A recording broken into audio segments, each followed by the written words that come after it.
hell out of day rate. It sure did keep the wolves away, but it gave him the father's gate.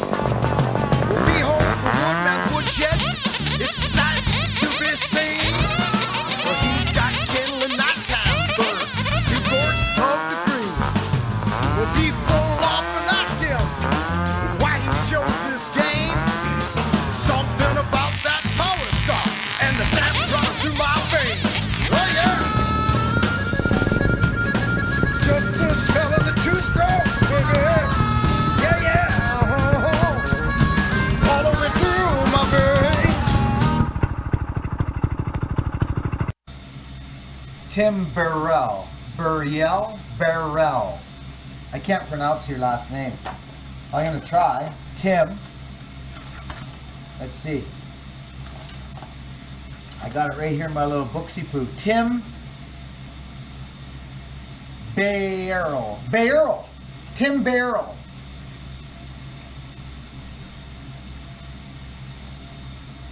This is gonna. Friends, good morning. Hey, listen, there's a little bit bucking here. You got bucking. Listen, I'm just heading out to work, but I was uploading this video, and there's the bar information is a little bit through the video. Tim, my buddy, I built an axe for. There's a little bit of axe content mixed into the video. You know how my videos go. They're kind of all over here and there, but there's a ton of information. And Tim, your axe build is in here segmentally through. That's a pretty big word for bucking, segmentally. So just the bar information on the chainsaw adapting to the old power saw is coming up in a little bit. So just either flip through or watch this stuff. It's good. Thanks, friends. Over and out. Be kind. It's going to be quite integral. And it's going to look wicked because of the freaking flat grind on the handle. These handles are worth every penny, friends. Anyways, we're almost there, buddy. Tim, let's go in, shall we? This is so cool in here. I love it.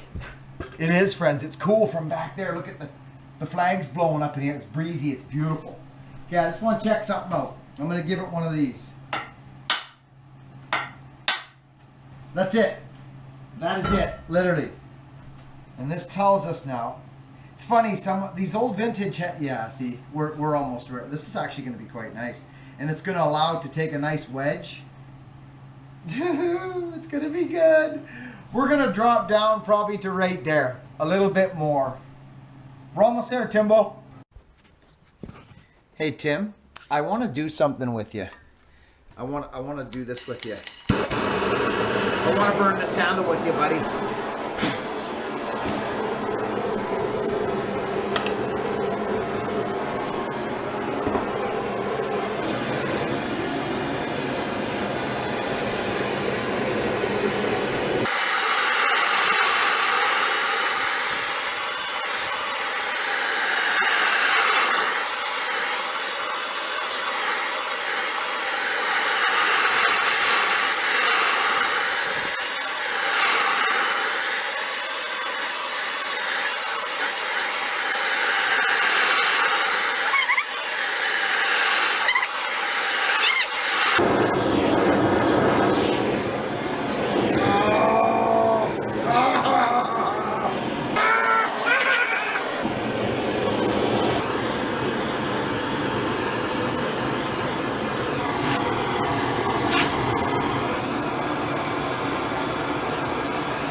Oh, Tim, this is the thing I like about these handles that are straight grained.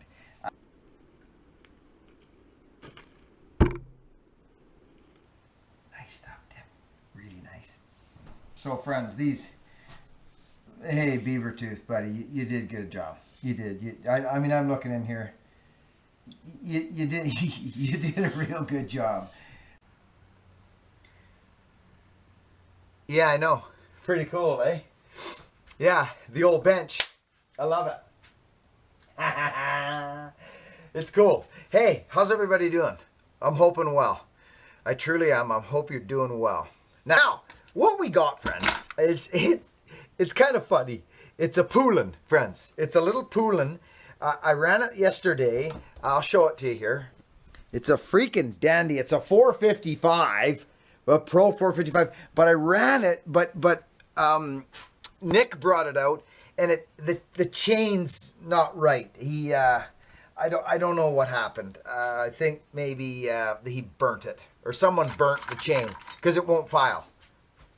It's been cooked by a grinder. Do you know what I mean by that?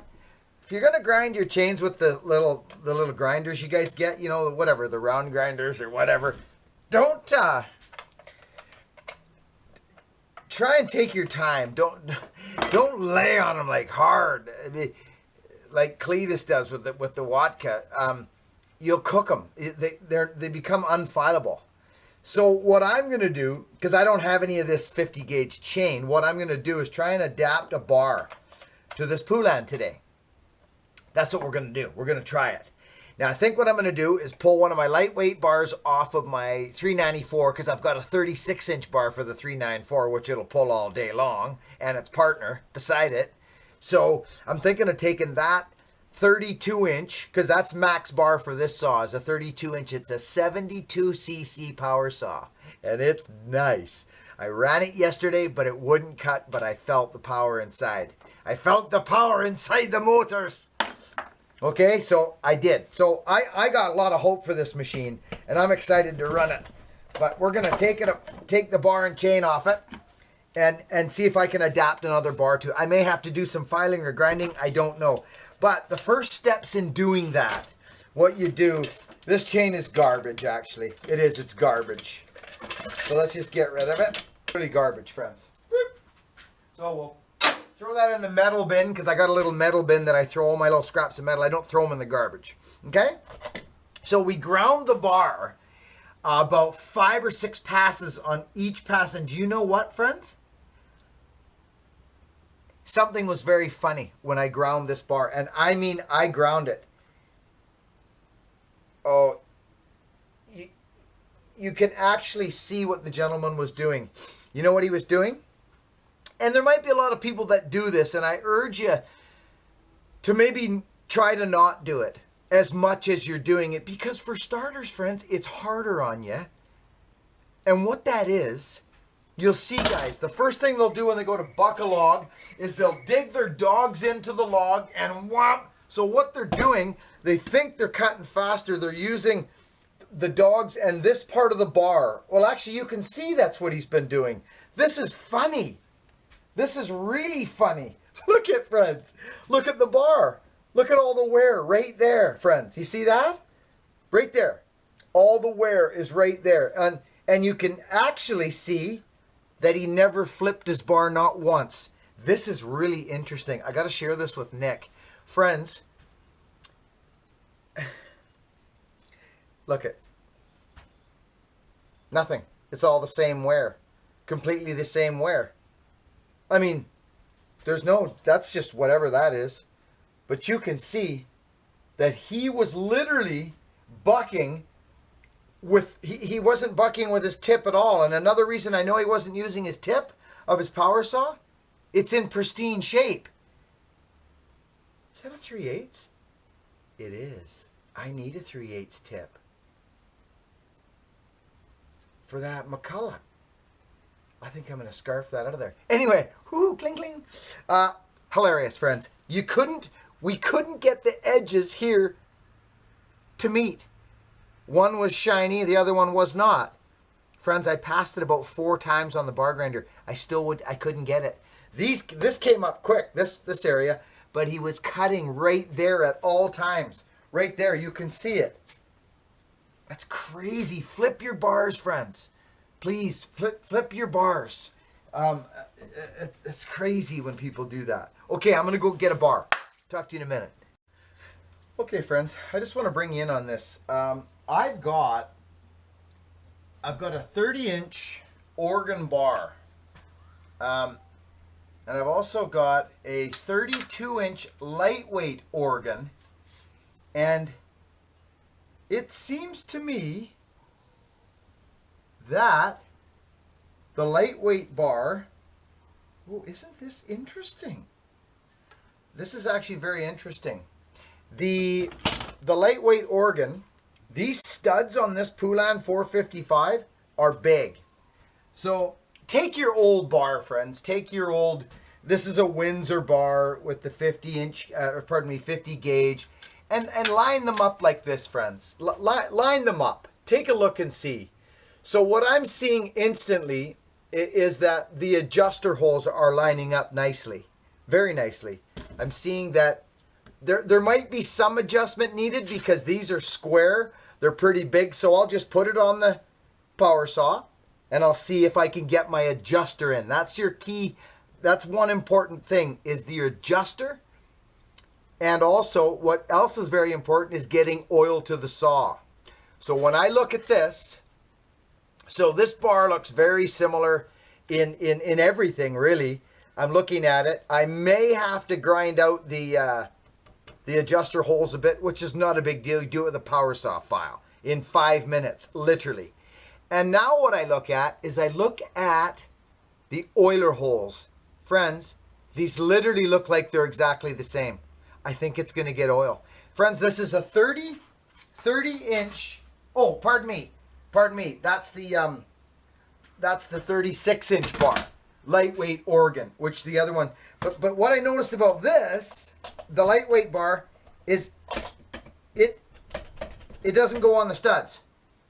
It doesn't go on the studs. But that would be a quick fix. A very quick fix. All you do, friends, is you take a flat file or a die grinder or whatever you got, and you grind this out a little bit and make this a little bigger so it goes over the studs. It's that simple, friends, okay? This is not brain science. You're not smart. You're very smart. So it's very simple. Now, this 30-inch bar, I have a lot of hope for. Let's look at this again. Let's line this up. Let's take a look. I'm thinking I'm going to be in a very similar situation because it's organ. So we should be in the same situation. How to adapt an organ bar to a Pioneer power saw, or in this case, a POULAN, which is the same thing in this case. Okay, so I'm looking at this. This looks real good. Okay, so you know what, friends? I fluked right out. I get so many, power saw stuff all the time. So I've got a 30-inch bar right here. And I don't know where I got this 30-inch chain, but I have a 30-inch chain, brand new. I don't know why it's here, but it's here. And it's going to help us with this POULAN.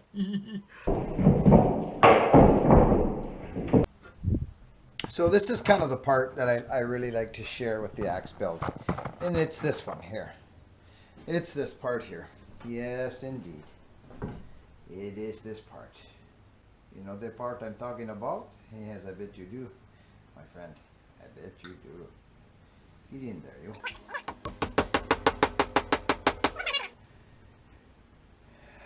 Oh, man, I love it. I love it. I love when this happens. I just clobbered that in quite nicely, and there's still this to go. There's still another good couple hits to go, and it's wanting to, like, I'm just saying, it's going. Oh yeah.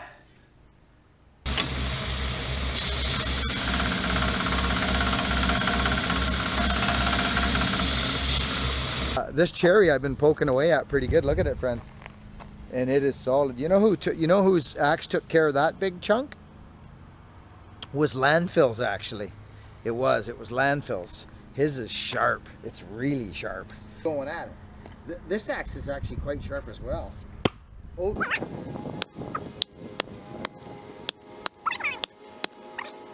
Cool. Look at how grain works, friends. Look. You see? So that tells you a little bit about your grain. Right there, look, friends. Look at the grain.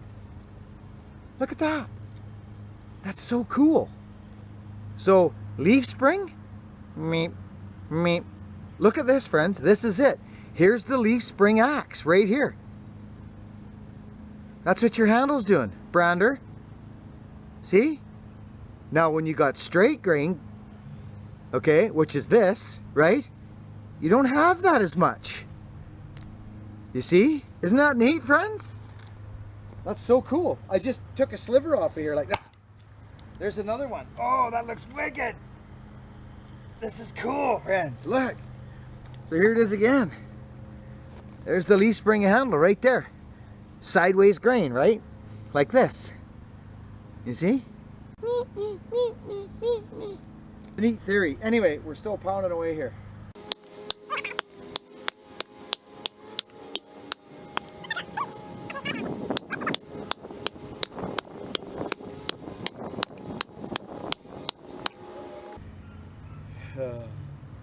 I think it's neat how you can stick a piece of steel on a piece of wood and have it stay there.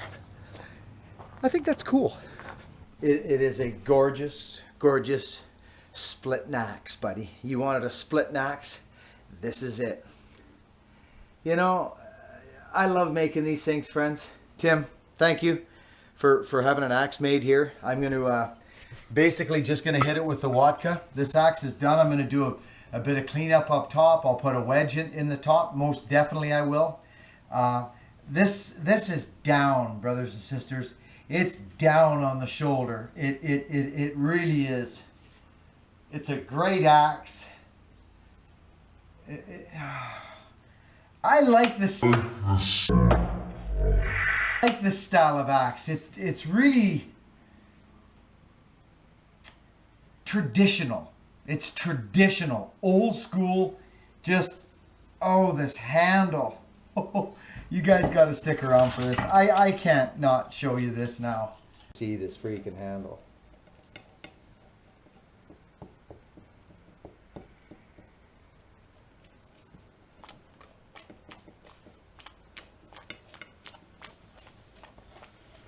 I might be oh my dear Lord. Look what happens to this thing. Oh my goodness. It just jumps. Hickory is nice. Gosh. I gotta put more Watka in my holder here.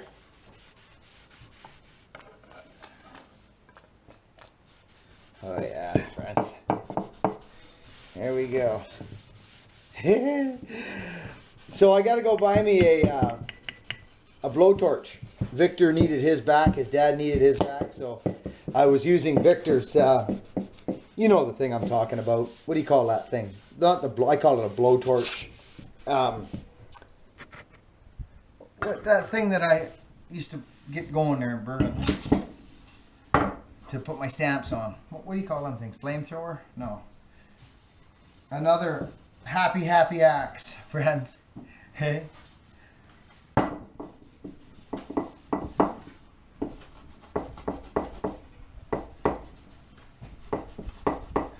Thanks, Tim. I love you, buddy. You've been a good man, nice and patient like everybody else. Just awesome. This program's working good. If you guys understand that there's, you know, they fall in between my work and family and everything else, and it's working out real nice. So thanks so much, everybody. Talk to you soon. Over and out. See you in the trees. Be kind.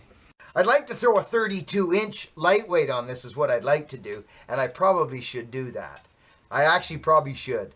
I think I'm going to. I think I'm going to take it off my Husky 394 and throw the 36 on the Husky. I think I'm going to do that. I should really do that. So now, your next step would be, especially if you grab this bar off of somewheres and you don't know where you got it, you want to get something to clean the bar rails out with, okay? You want to clean your bar rails. Now, I just use this silly little thing. I don't even know what it is. I think it's a raker gauge that I would never... It is. It's a sharpened depth gauge. I would never use that. Not that style. I don't like it. So, friends, this has been sitting for a long time. So, be careful you don't cut yourself. You want to get the grit out of the bar, okay? So, wow. Oh my goodness. Look at that. That has been sitting for so long. That this is like literally, look at this, friends. Oh, so clean your bar out. Get your, oh wow. That's incredible. Get this cleaned out bit by bit. If you can't take it all, just drop. There we go. Wow, look at that, friends. That is quite intense, actually. There we go. Get it started and get the stuff out of here. Oh, I can't get lots at once. It's been in there for so long. I'm gonna cut my hand open. So I'm gonna put a rag over this so I don't cut myself. There we go. There we go. Now we're getting there, friends. Oh, wow. Come on, another you. Okay, there we go. Woo, that was a tough one. This bar's been sitting forever. Okay, tip's good. I'm gonna throw grease at the tip. There's my greaser right there. Where's my hole? Right there. Let's get some grease to it.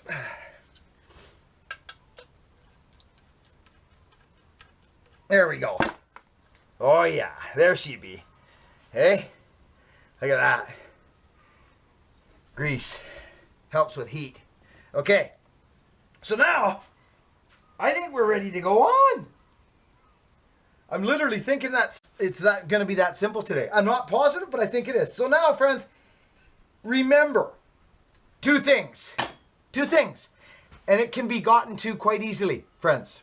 Okay, the bar's going on, 30-inch bar's going on. I don't know why it goes on, but it does. I may have fabricated this bar in the past. I don't know. Okay, bar's on. Let's take a look. What is this? What gauge is this? 73 gauge. Beautiful. Let's put it on. Does it need a sharpen? Yeah, it'll probably need a scrub. Yep. Let's put it on. Let's get our chain. It's Oregon chain. It's quite low profile chain. It's good. It's good chain. Guys, you don't need to see me doing this. You know what I'm doing. If you're watching this video, I'm just putting it on the sprocket. See, this is looking good, friends. It is. It's looking good. I have a feeling that we're going to bonus out. It's the same. It's the exact same. She's going back on right now. Make sure this stuff's clean, friends. You got it off. You may as well clean it. You know, just get your air out. Clean it real quick. Now, friends. Okay. I think it actually went right in there. Oh, I forgot to look at that, actually. Let's look at that. Before you put your side plate on, friends, take a look and see where your adjuster is, right? See where your adjuster is. Mine's in the middle. Then take a look down on your bar and say, okay, there it is. We may have to fabricate this, actually. This is square. Yeah, we may actually have to fabricate this hole. You don't know until you put it on and give it a dry run, friends. That's just how it goes. So we're going to find out very quick.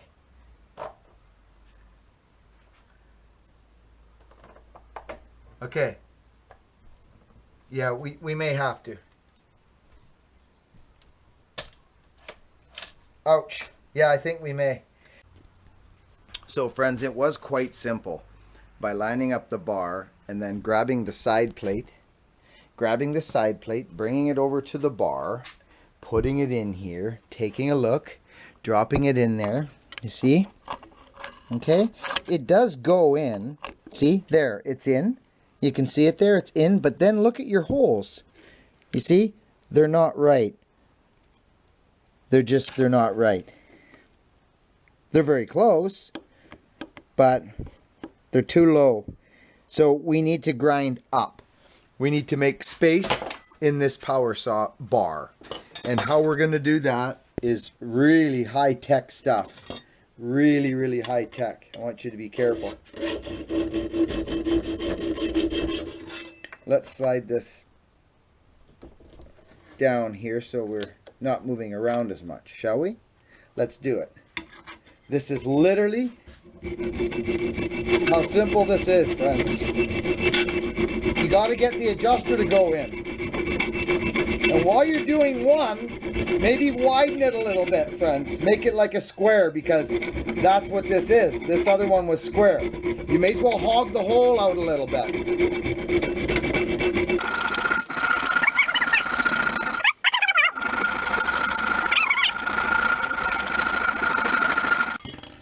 Let's try it.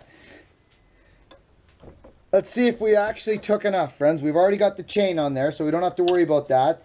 Slip your bar on. Right? Slip your bar on. Make sure you're on your sprocket back there. Grab your chain. Flip her over top of the bar. When you're flipping your chain on, friends, slide the bar back as far as it'll go. Right up against the sprocket back there on the power head. Okay? Line up your chain. Pull it tight. Take a look at things. There we go. We got everything together. Even rest the tip on something like that. I've got it rested on something over there. Okay? Now, take a look at where it is. Now, this is quite a ways forward. So let's adjust this so that it's...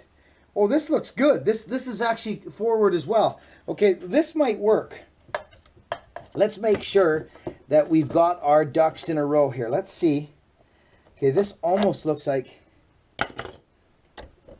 it's in. Bullseye! Billy, are you coming? I'm going to grab a bar nut. Friends, it's that simple. I'm not joking. It just went in the adjuster hole. It went thump. I pushed it against the power head. It's in. We are ready to go. So now, how you tell, just tighten up your lug nuts. Tighten them up, finger tight, friends, okay? Just tighten them up finger tight, okay? Let's get this going here. I'm surprised I had this 30-inch chain. I don't run 30. I used to run 30. 30's all I used to run back in the day. POULAN days. The heavy POULAN days. Okay, now, see, friends? We're all hooked up, okay? But we got slack in the chain. So let's straighten this out. Let's see. So now, all we do is put a little light on the situation, one. Hey, it's me. Okay, grab your adjuster, your flathead, give it a turn, and see what happens to the chain tension. It's that simple. If the chain tightens up, friends, you're in. Oh, well, would you look at that? We happen to be in, friends. Look. Did I forget a bar plate? Did I forget a bar plate, friends? Oh, it's on the freaking thing. We're good. We're good. Love it. Okay, pick up your bar, friends. See the slack in the bar? See it there? Okay, watch what happens. See the chain I'm holding? Watch what happens when I drop it down. It gets tighter. So that tells you that you want to tighten your chain with your tip up in the air. Lift up your tip, give it a little squeak. Proper bar tension, for me, is basically having no slack at the bottom. You should be able to pull your chain out like that, friends. See? You should be able to count like 13 or 14 drivers. Okay? You don't want it too tight, because then you're going to lose speed. You don't want to lose speed. This is a new chain. It's going to stretch. I'm going to give it a squeak, an extra squeak. There we go. I'm in. I'm tightening this sucker up with my wrench.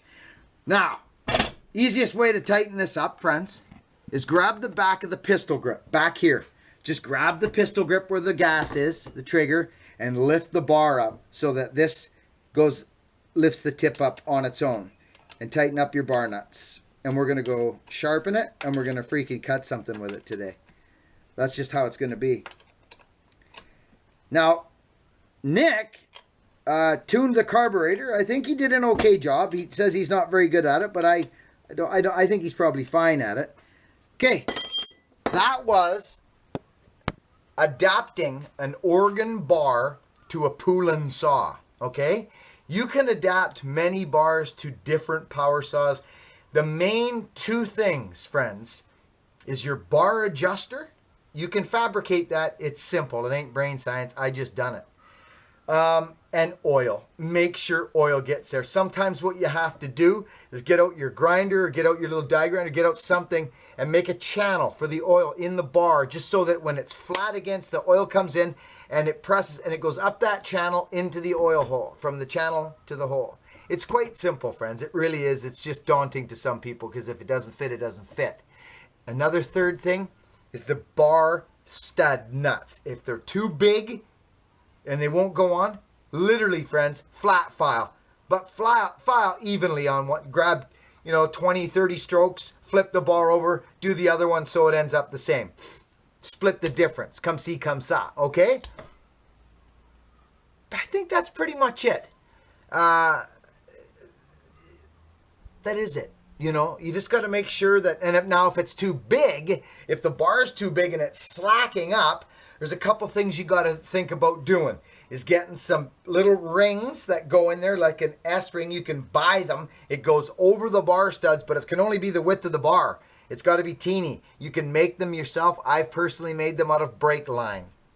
I have, out of fuel line. Cut a little piece of fuel line, slip it over the freaking bar to take up that space. It's all just very simple stuff. I've been running saws forever, and I don't worry about little things like that being perfect. They have to take up tolerances and spaces so you can do your thing. Over and out, friends. I hope you enjoyed this. If you got anything out of this video, do the old hoochie coochie hitchhiking thing. Over and out, friends. Talk to you on the stump.